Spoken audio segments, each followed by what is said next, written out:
ഗൃഹനാഥന് ദോഷം വരാതിരിക്കാനുള്ള വാസ്തു ടിപ്സ്. ഈ മൂലയിൽ ഒരു ടോയ്ലറ്റ് വരുമ്പോൾ ഗൃഹനാഥന് എന്തൊക്കെ ബുദ്ധിമുട്ടുകൾ വരുമോ അതേ ബുദ്ധിമുട്ടുകൾ ഇവിടെ ഇരുന്നാലും ആ ഗൃഹനാഥന് വരും. എന്തുകൊണ്ട് വരുമെന്ന് ചോദിച്ചാൽ ഗൃഹനാഥന്റെ ദിക്കായ ഈ 45 ഡിഗ്രിക്കകത്ത് ഈ ടോയ്ലറ്റ് കയറിയിട്ടുണ്ട്. അതുകൊണ്ട് അത് ഗൃഹനാഥനെ ബാധിക്കും. ഗൃഹനാഥന് ദോഷം വരാതിരിക്കാൻ ഇത് എങ്ങനെയാണ് തുടങ്ങുന്നത്, എവിടെയാണ് തുടങ്ങുന്നതെന്ന് ചോദിച്ചു കഴിഞ്ഞാൽ, ഒരു വീടിനെ സംബന്ധിച്ചിടത്തോളം വീടിന് 8 ദിക്കും ഒരു ബ്രഹ്മസ്ഥാനവുമുണ്ട്. അതിൽ വടക്ക് പടിഞ്ഞാറ് എന്ന് പറയുന്ന നോർത്ത് വെസ്റ്റ് ഭാഗം ഏതൊരു വീട്ടിലും ഗൃഹനാഥന്റെ ദിക്കായിട്ട് ചൈനീസ് വാസ്തുകലയായ ഫെങ്ഷുയിൽ കണക്കാക്കുന്നു. അപ്പോൾ വടക്ക് പടിഞ്ഞാറ് ഭാഗത്ത് നമ്മൾ ചെയ്യുന്ന നിർമ്മിതിയിലെ തെറ്റുകൾ നമ്മളെ ദോഷകരമായി ഗൃഹനാഥനെ ബാധിക്കും. അത് എന്തൊക്കെയാണെന്ന് ഒരു പ്ലാനിലൂടെ നമുക്ക് നോക്കാം. ഞാനൊരു വീടിൻ്റെ പ്ലാനൊന്നും വരയ്ക്കുന്നില്ല, റഫ് ഒരു ഷേപ്പേ വരയ്ക്കുന്നുള്ളൂ. ഇത് ഒരു സ്ക്വയർ ഷേപ്പാണ്. ഇതിൽ സൗത്ത് നേരെ ഓപ്പോസിറ്റ് നോർത്ത്, ഇവിടെ വെസ്റ്റ് നേരെ ഓപ്പോസിറ്റ് ഈസ്റ്റ്. അപ്പോൾ 4 ദിക്കായി. ഇനി നോർത്തും വെസ്റ്റും കൂടെ കൂടിച്ചേർന്ന നോർത്ത് വെസ്റ്റ്, അതാണ് ഗൃഹനാഥന്റെ ദിക്ക്. അതെവിടെയാണ്? വടക്ക് പടിഞ്ഞാറ് എന്ന് പറയുന്ന വായുകോണം. ഒരു വീട്ടിൽ ഈ വായുകോണിൽ എന്തൊക്കെ ദോഷങ്ങൾ വരാം എന്നുള്ളതാണ്. ഇപ്പോൾ ഇവിടെ ഒരു ബെഡ്റൂം ഉണ്ട് എന്ന് കരുതുക. അങ്ങനെയാണെങ്കിൽ ഈ ബെഡ്റൂമിന് ഒരു ടോയ്ലറ്റ് ആയിട്ട് ഇത് ചെയ്യും. ഇത് ബെഡ്റൂം, ഇത് ടോയ്ലറ്റ്.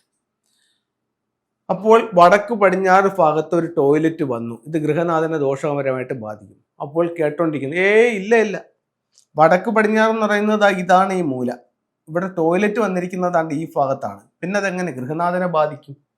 മൂലയിൽ വന്നാലല്ലേ ഗൃഹനാഥന് ദോഷമുള്ളൂ എന്ന് ചോദിക്കുന്നവരുണ്ട്. പക്ഷേ ആ ചോദ്യം തെറ്റാണ്. എന്തുകൊണ്ടെന്ന് വെച്ച് കഴിഞ്ഞാൽ, ഇപ്പോൾ ഒരുപാട് പേർക്കുള്ളൊരു മിസ്റ്റേക്ക് അതാണ്. വീടിനെ കറക്റ്റ് 9 ഡിവൈഡ് ചെയ്യും. ഈ വീടിന് അത് 500 സ്ക്വയർ ഫീറ്റ് ആയാലും ശരി, 5000 സ്ക്വയർ ഫീറ്റ് ആയാലും ശരി, വീടിനെ കറക്റ്റ് 9 ഡിവൈഡ് ചെയ്തു.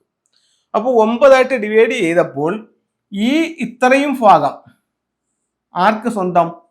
സൗത്ത് വെസ്റ്റ് എന്ന് പറയുന്ന കന്നിമൂലയ്ക്ക് സ്വന്തം. അങ്ങനെയാണെങ്കിൽ ഈ ഇത്രയും ഭാഗം ആർക്ക് സ്വന്തം? പടിഞ്ഞാറിന് സ്വന്തം, വെസ്റ്റിന് സ്വന്തം. അപ്പോൾ വടക്ക് പടിഞ്ഞാറ് എന്ന് പറയുന്നത് ഇവിടം മുതൽ ഇവിടം വരെ ഉള്ളൊരു 45 ഡിഗ്രി ഫുൾ എന്താണ്?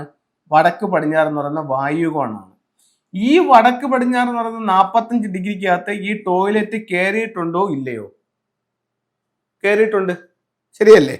കാരണം ഈ വടക്ക് പടിഞ്ഞാറ് ഭാഗത്ത് ഈ ടോയ്ലറ്റ് വന്നിട്ടുണ്ട്. ഈ മൂലയിൽ ഇല്ല എന്നുള്ളതാണ് പലരും പറഞ്ഞു വെച്ച ഒരു മിസ്റ്റേക്ക്. പക്ഷേ ഈ മൂലയിൽ ഒരു ടോയ്ലറ്റ് വരുമ്പോൾ ഗൃഹനാഥന് എന്തൊക്കെ ബുദ്ധിമുട്ടുകൾ വരുമോ അതേ ബുദ്ധിമുട്ടുകൾ ഇവിടെ ഇരുന്നാലും ആ ഗൃഹനാഥന് വരും. എന്തുകൊണ്ട് വരുമെന്ന് ചോദിച്ചാൽ ഗൃഹനാഥന്റെ ദിക്കായ ഈ 45 ഡിഗ്രിക്കകത്ത് ഈ ടോയ്ലറ്റ് കയറിയിട്ടുണ്ട്. അതുകൊണ്ട് അത് ഗൃഹനാഥനെ ബാധിക്കും. അപ്പൊ ഗൃഹനാഥനെ ടോയ്ലറ്റ് എങ്ങനെ ബാധിച്ചു എന്ന് മനസ്സിലായോ?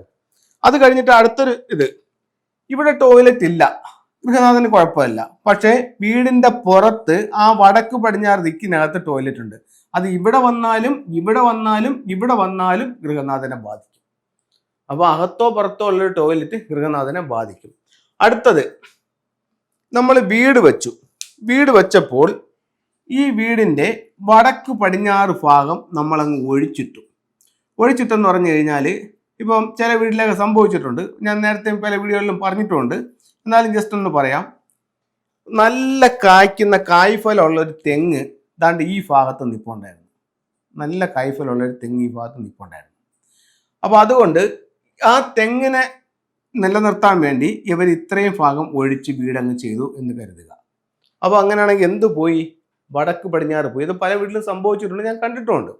വടക്ക് പടിഞ്ഞാറ് പോയി. അപ്പോൾ വടക്ക് പടിഞ്ഞാറ് വിട്ടിട്ടാണ് ചെയ്തത്.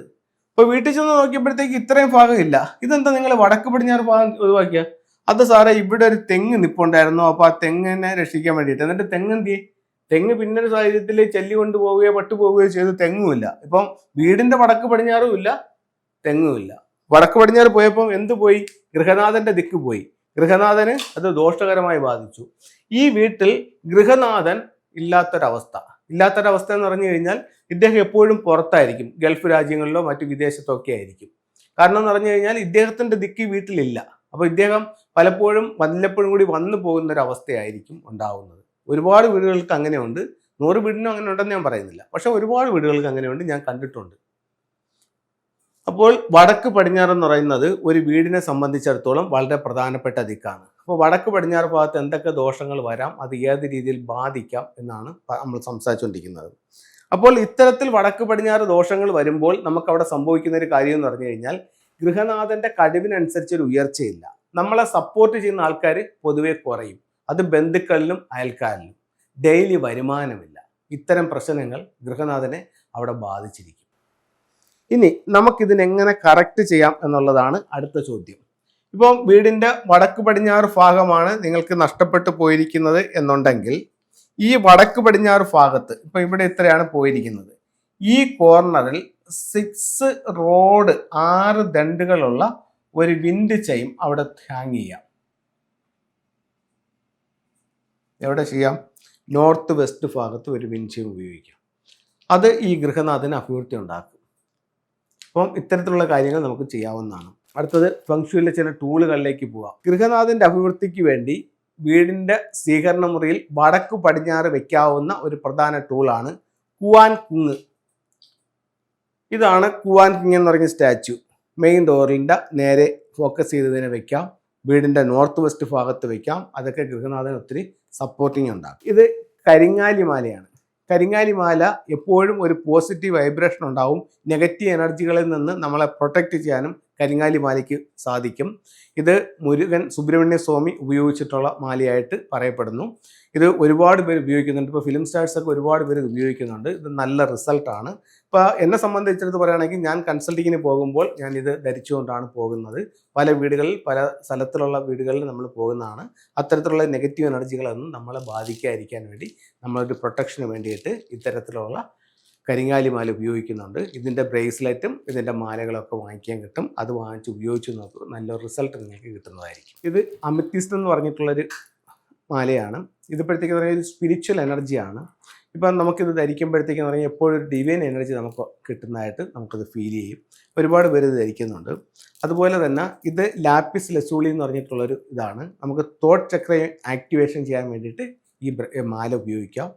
അപ്പോൾ ഇത്തരത്തിലുള്ള ഓരോ സ്റ്റോണുകളും ജീവിതത്തിൽ ഒരുപാട് നേട്ടങ്ങൾ ഉണ്ടാക്കി തരും. നിങ്ങൾ ഉപയോഗിച്ച് നോക്കൂ. എല്ലാവർക്കും എല്ലാ ഐശ്വര്യങ്ങളും ഉണ്ടാവട്ടെ എന്ന് പ്രാർത്ഥിച്ചുകൊണ്ട് നിർത്തുന്നു. നന്ദി, നമസ്തേ.